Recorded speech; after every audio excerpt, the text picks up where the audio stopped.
It's clear that these two took it to an extreme where the women's sports community they're outraged by it, and I think the main reason is because they don't truly know what that space is really like.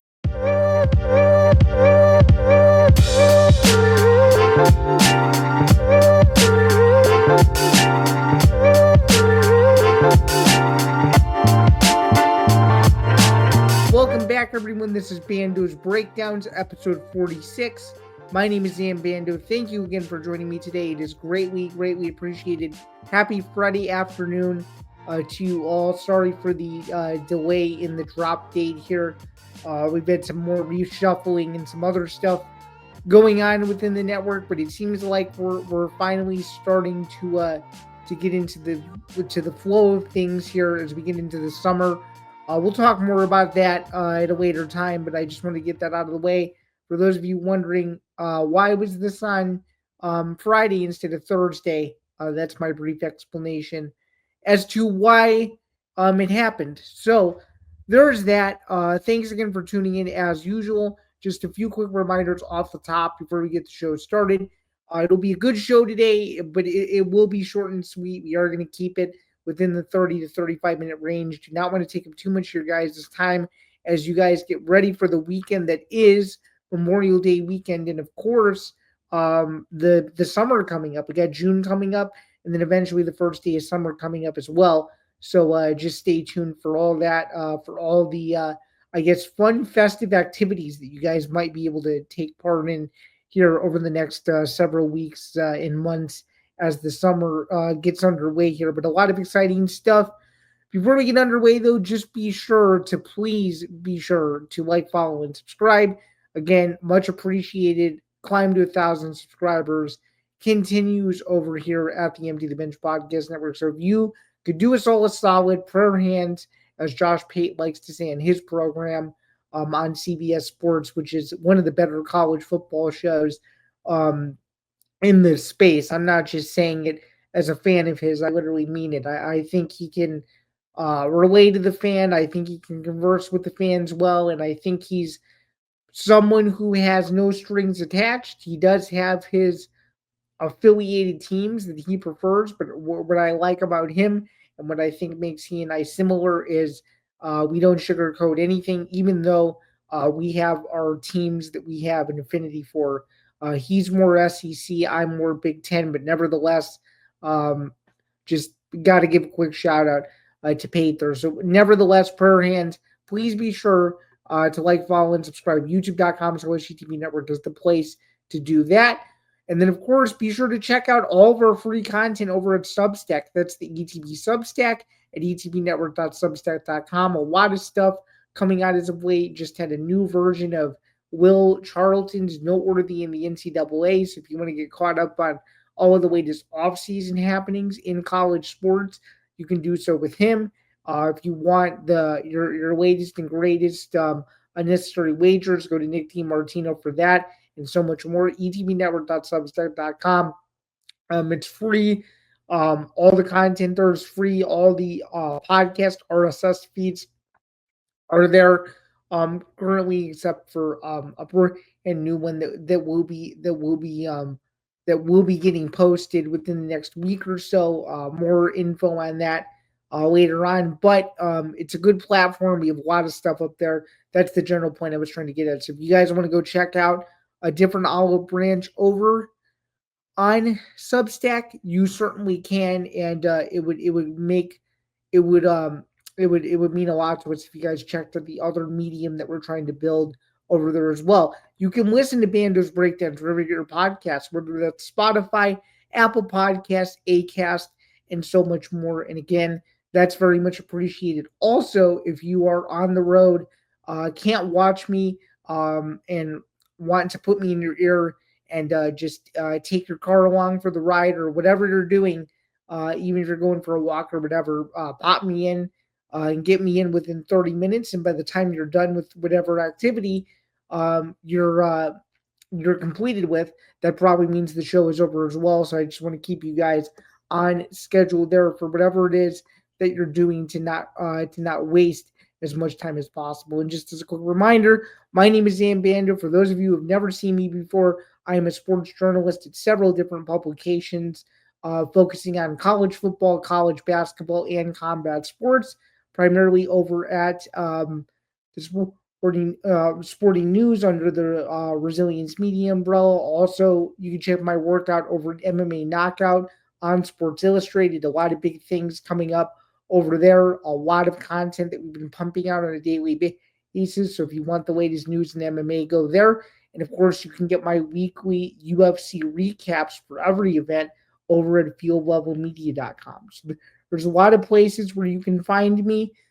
Could have some more exciting news in the pipeline here in regards to career stuff in the future. Just some other projects I'm considering working on as well to expand my portfolio. But for now, that's where all my work is, in which you can find me in regards to all my different niche sports. And of course, you can find this show here. So that's how I'm kind of keeping myself busy in that regard. But let's get to the show itself. Enough of me rambling on about myself and all the back end stuff. Let's get to the show.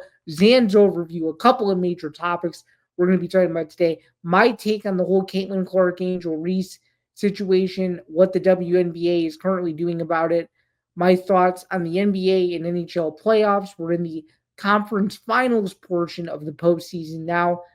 Is my NBA finals pick still alive? Is my Stanley Cup final prediction still alive? You're going to get all that and so much more. Alongside that, you're also going to get my thoughts on some recent Jon Jones news that has been circulating around the internet. His video that's now gone viral, him saying "I'm done," which was very, very alarming, and then also a recent reply to a fan basically indicating that his career is over without him really saying it. And there's a line in this Instagram reply, if you will, that's extremely alarming and should raise a lot of alarm, sound the alarm, if you will, from the UFC side that they need to really do something about this whole Jones Aspinall situation because people are tired of waiting. So let's get into this Caitlin Clark Angel Reese thing. All right. So first off, I just want to make it known that as a rational human should, I don't condemn racism whatsoever. So I'm just going to put it off the top that uh, racism is no tolerance in sports or in life. Period. I just want to make that clear off the top because what I'm about to say, without this context, may ruffle some people the wrong way because this is truly how I feel about it. Okay, so let's talk about the following question. All right, so I I'm just going to be honest with you, and I have really no affinity for the Chicago Sky. I'm just going to be blatantly honest. I'm not a WNBA guy really at all. I mean, I know the major stars. These are two of them, and this is one of the biggest stories in sports. So I cannot not have an opinion about this, at least in my estimation. I think this foul was way overblown. I think it was a common foul. I think Caitlin Clark was 100% justified in what she said.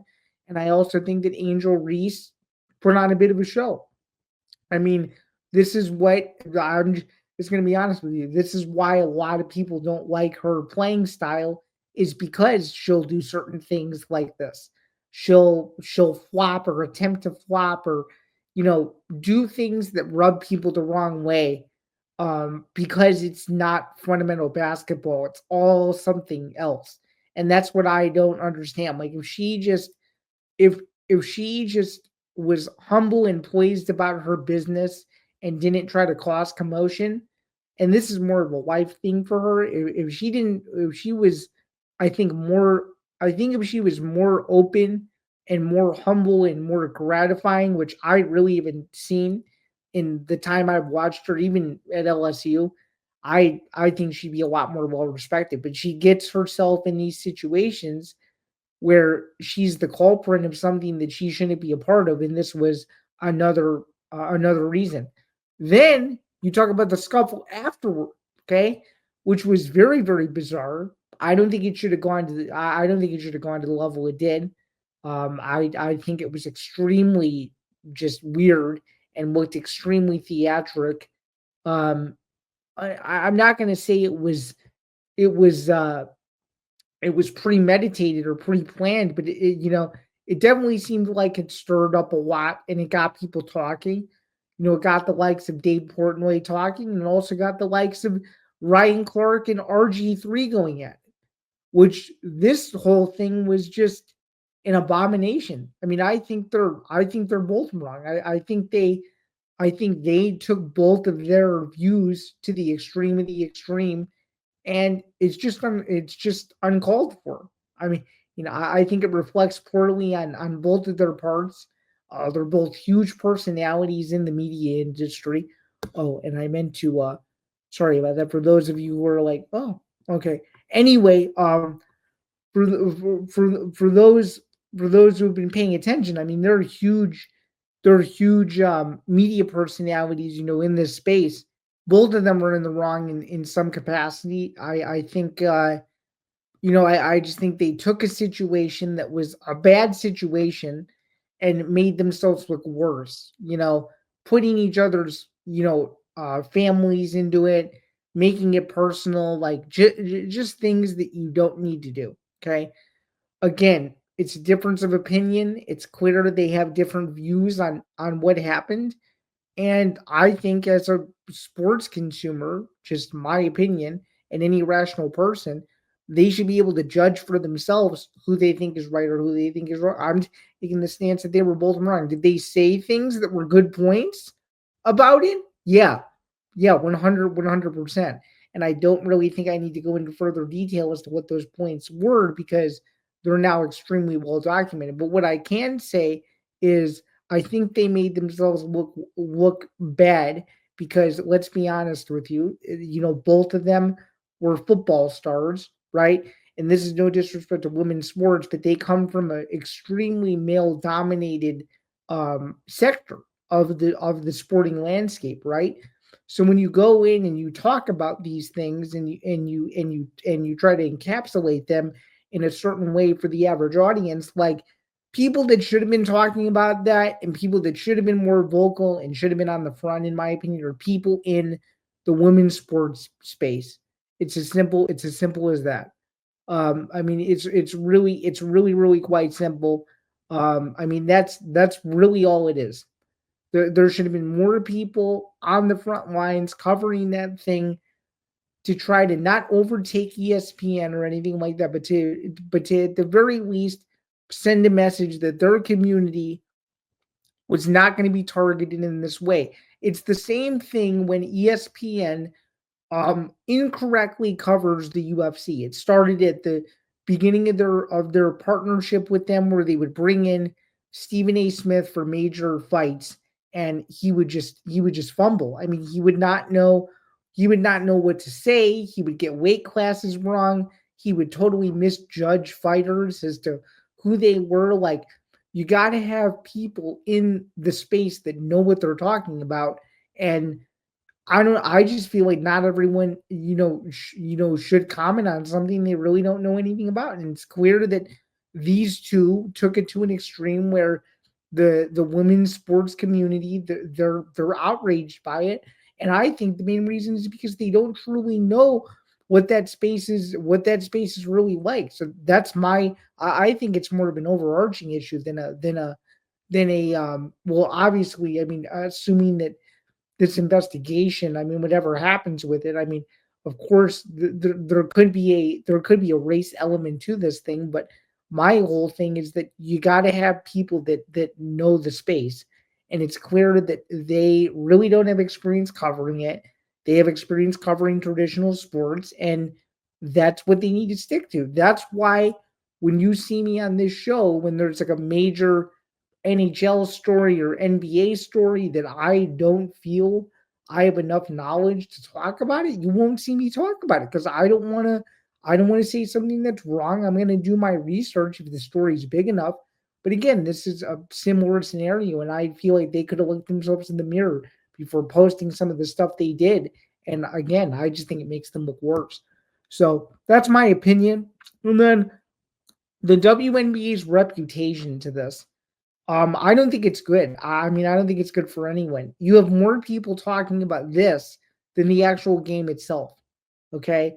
You have more people talking about Angel Reese versus Caitlin Clark than the already electric start to the season. You have more people talking about Angel Reese versus Caitlin Clark than Paige Beckers. You have more people talking about Dave Portnoy being at the Pacers, or excuse me,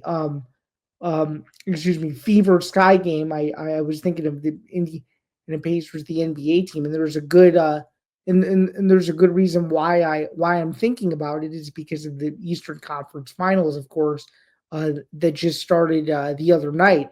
But I mean, again, like more people need to talk about hoops, and I understand there's issues, and I understand that women's sports are still trying to be accepted in some ways, but to get people interested in the sport itself, you got to talk. You got to pump up the games as I marvel at what the heck is going on in the Big Ten tournament at the time that we're recording this. Illinois is on a furious rally to potentially upset UCLA, but I digress with what's currently going on.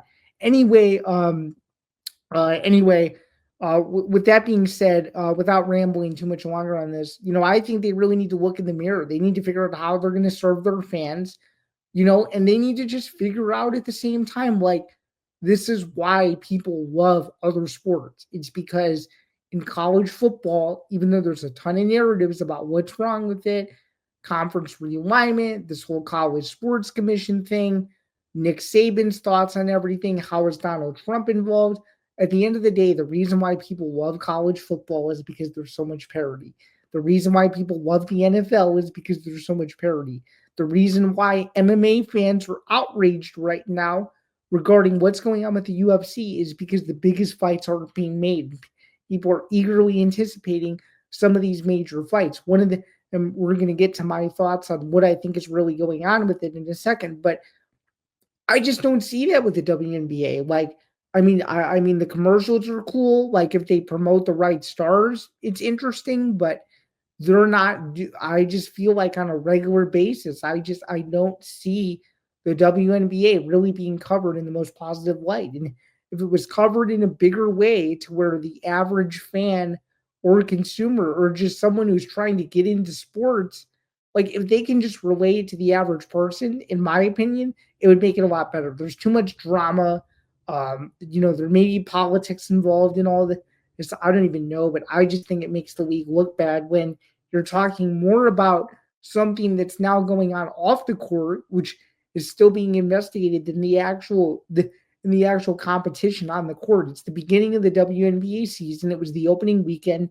People should be talking about the early storylines at the beginning of the regular season. I get it. This is a storyline because it's off the court, but we got to get back to the purpose of why everybody's interested in the league, and it's the competition and the players. And that's what I think people need to really, really start focusing on here, is just doing a better job of remembering the reason why people are here. So that's all my rant on that. And I understand I really didn't get into the whole race part of this, and it's simply because I'm curious to know how this investigation will play out. So I don't want to speak out of turn and say something that is eventually is going to be deemed incorrect. So I'm not gonna get into that fully. I just wanted to talk about it more from a broader perspective, how I think that the WNBA could be doing a much better job of pleasing the fans in the ways that other higher profile sports have been able to do for years and years and years, and no one bats an eye about it. So let's talk about college football now. We have under 100 days until week 0. Okay. And it's very exciting stuff. College football is here, or almost here. And I want to go over some of the things that I deem the most interesting. Joel Klatt's quarterback rankings. People are livid over this. So let's go over who he has. I'm in the midst of going through them for other pieces of content.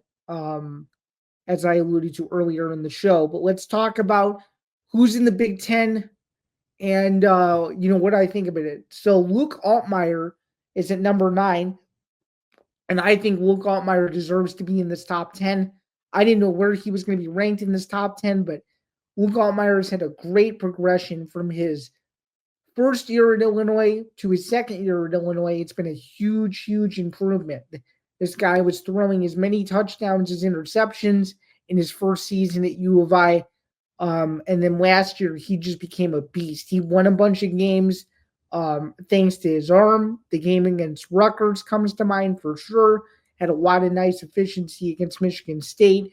Was a good game manager against Michigan. Played really well in the bowl game against South Carolina. I like that ranking for Altmaier a lot, and I'm very, very happy that he was able to get the spotlight that he deserves because um,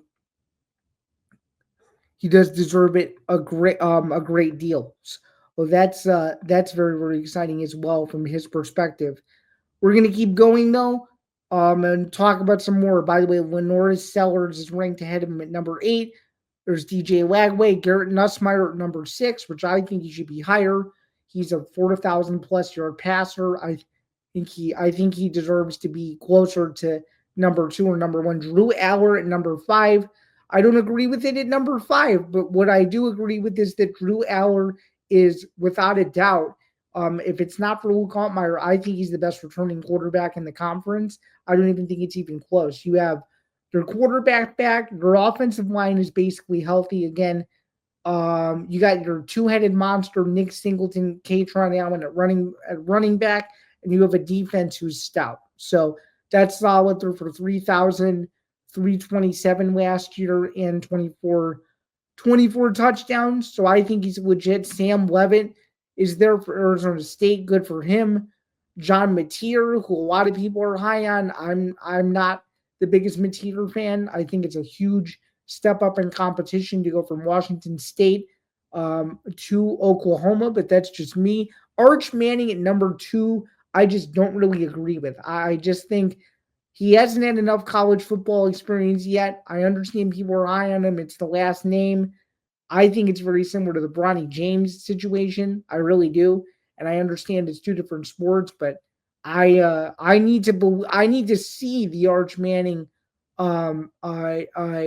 dominance before I can even rank him that high, in my opinion. And then number 1, of course, because I don't disagree with this whatsoever.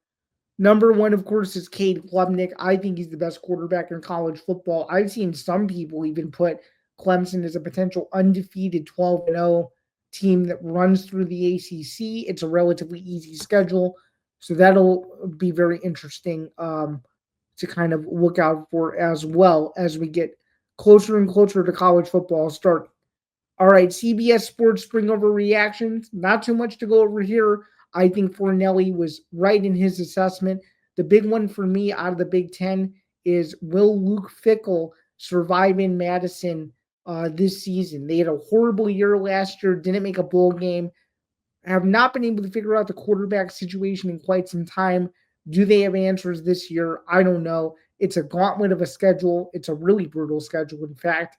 They'd be lucky to win 6 games. I think him getting fired potentially at the end of the year is not out of the question. And then the ESPN 100 Days article, it's a good article. I mean, it's very extensive, but of course, the big storyline out of that, just really quick, Ohio State versus Michigan at the end of the year. Can Michigan make it 5 straight years in a row that they've knocked off Ohio State? That's going to be very interesting as well. And will Ryan Day continue to be scrutinized? That's another huge question for another time.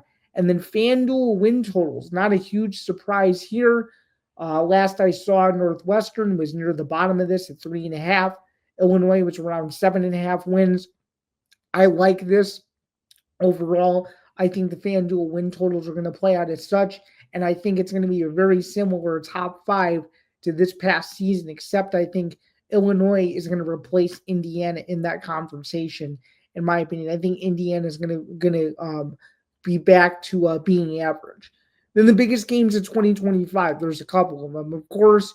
Alabama versus Georgia, Illinois versus Ohio State is a big game.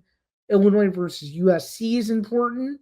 Let's see some other ones. Auburn, Alabama could be very interesting People think this is the year that Auburn finally figures it out and is back to being good again. It's a big year for them, huge year for them, and there's a bunch of other ones. And of course, how can I be remiss? Texas, Ohio State, first game of the season in Columbus, big noon kickoff. That's a must-watch game as well. So that'll be very exciting. And then games I'll probably be at. I just composed this list last night. I'll probably be at most of the Illinois home games. For sure, the first game of the season. Here are my for sure games. Western Illinois, first game of the year. Well, I always try to go to the home opener. I missed the home opener a few times after graduation, but I've started to go to the home opener more often starting last year against Eastern Illinois. Illinois opens with Western Illinois this year, which my dad went to that school for about a year or so. He likes to joke about that. But there's that one. Illinois versus USC, that's homecoming. Illinois versus Ohio State, which is going to be the biggest Illinois home game, and I don't even know how long. That's going to be a scene that weekend in mid October. That'll be fun. And then let's see, and then there's a couple others. Rutgers being one of them. That's the dad's weekend game. If it's anything like last year's Rutgers game, it's gonna be legit. So that'll be cool. And potentially the game in Camp Randall in Madison in November, which could be a huge game for both teams. Illinois could be vying to try to stay in that top five of the Big Ten by that point in the year. Well, Wisconsin may just be looking to try to make a bowl game. Who knows what happens in that one? So those are the games I'll probably be at. Could be more, it could be less. That's just for college football. And then I know we really didn't get to this, but in the NFL, it'll probably be one of two games at home. But I'll pick one: Bears Steelers or Bears Packers. Both are later in the year, November and December. And then maybe, this is a huge maybe, this probably won't happen, but if it does, I'll let you guys know. Bears Raiders, late September in Vegas, but that remains to be seen if I can make that work. So those are a couple that I'll be at. I would talk about the Cubs games I'll be at, but we're running out of time, so I'm not going to do that for now. All right, here we go. So the Jordon, Hudson, Bill Belichick update I can give you this week is that they're reportedly engaged, and Jordon Hudson did interact with my reel I posted last week, essentially calling me out and saying that the ESPN reporting is incorrect. That remains to be seen for sure. So that's one thing. And number two, I mean, things keep getting a little bit more interesting by the day. But I do think that Belichick's pivot interview with Ryan Clark was very refreshing. So I'll give him that for sure. And I'm curious to see how UNC does as we get closer to August. So that's all I'll say about that. The Jon Jones I'm done video. Let's take a look at this. There's not a whole lot to this thing. I really don't think. I think people are taking it out of context. The person who he was speaking to asked him 10 years, will you still be active? And I took that as, in 10 years, I won't be active anymore. So I think personally that was taken out of context 1000%. I at this moment in time, and things can change in a matter of days or hours. I don't think he's retired. I think there's something else going on. I think at this point, I don't know if it's the date. I don't know if it's where the fight is going to be. I All I know is there's one thing that's holding this up, and I don't know what it is, but there has to be one thing, because every indication, I keep trying to connect the dots. Every indication, it seems as if they just have to announce it now. That's all they have to do, and I don't know what's holding it up. I don't know if it's Emmett. I don't know if it's Madison Square Garden. I don't know if Vegas wants to fight. I don't know what's going on, but I am still out on the notion that this is going to happen. They cannot let this slip through their fingers, and I think they have to use this as a leverage point because they know that the Netflix deal is going to come calling very soon. And I think personally that if it doesn't get done, they're gonna be in a heap. So I don't know. All right, let's talk about this now. My NBA Finals prediction is dead. The Celtics are out. I like the Knicks over the Pacers in 7 games, and in the other series, I like the Thunder over the Timberwolves. So I like Thunder Knicks with the Thunder winning the NBA Finals. I like that. And then in hockey, it's a good question. I'm gonna be frank. I really even followed this postseason that closely, but let me just give my quick prediction because my other prediction is off. I don't think my champion is still in it. I might have to double check, but in any event, though,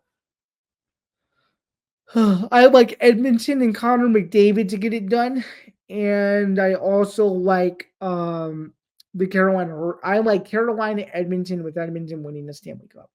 That's how I that's how I see it. I think you got to have the best player in the sport in the finals. That's just me.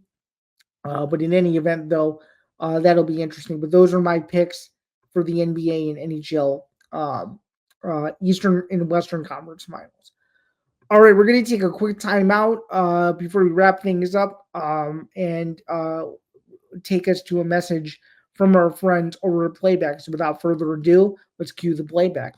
Just wanted to give a quick timeout in the middle of the show to remind you guys that Bando's Breakdowns is presented by Playback. I teased it a little bit earlier that there was an announcement coming, and sure enough, without further ado, here we go. Presented by Playback, watching sports is more fun with others, but we spend too much of our time watching alone. Playback is a virtual space where communities can stream live sports together with everyone perfectly synced up. Creators can hop on stage, deliver their own play-by-play analysis and commentary, and invite viewers up for Q&A.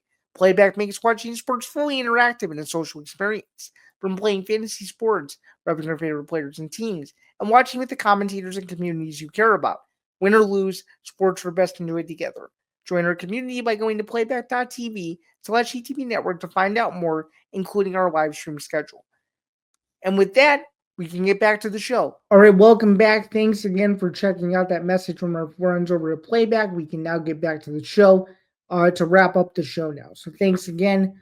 Let's wrap it up here. One thing that I saw, and that is a Dana White man on the street TikTok video. The big takeaway from that video is he has no idea when Conor McGregor is ever coming back. He said he hadn't spoken to him in a minute. That's how he described it to Adam Glenn. And I believe him. I mean, I think McGregor's off doing his own thing. As KSI said it, 1 minute he wants to be, a leader in Ireland. The next minute he wants to do a random side quest, as he put it, whether it's in boxing or something else. I don't know. I think unless something else happens, unless a major development at lightweight occurs again, I think he's probably done. It's just my thought, and I was holding out hope that he wasn't done, but I think at this point in 2025, 4 years away, I think he's probably done. So we'll see what happens there. And then finally, Zinger. This is really brief. I don't need to go into this too much. But college football playoff predictions, let's be real, they mean nothing in May. Come on, guys. They mean nothing in May. Summer camp hasn't even started yet. I get it. People are excited. There's content. It's a slow news time in this space because there's no football on right now. There's transfer portal stuff, but there's no football on at the moment. So I understand people need stuff to discuss, but let's be real. They don't mean anything until like week 5 or week 6. Let's keep it that way. Let's keep the parody fun. Let's keep the parody where it needs to be, and let's move on with more substantial things in the world of sports. It's as simple as that. We didn't have any errors today, but I wanted to mention there was a banner mistake this past week with my Big Noon kickoff. I misspelled the word listen, so I just wanted to clear that up and apologize to those who watched the video who were very confused as to what was going on there. That was a mistake on my part. So thanks again for bearing with me there. And with that said, that's going to do it though for Bando's Breakdowns. This has been episode 46. Thanks again for tuning in. And just as one final reminder, to please listen to Bando's breakdowns wherever you get your podcast, Spotify, Apple Podcasts, Acast, and so much more. And for everybody, the Empty the Bench Podcast Network, again, thanks for tuning in. I hope you have a great weekend, and I hope you have a great Memorial Day as well. And we will see you guys back here to close out the month of May here, hopefully. And until then, more short form content on the way. And I will see you guys next time. Have a good one.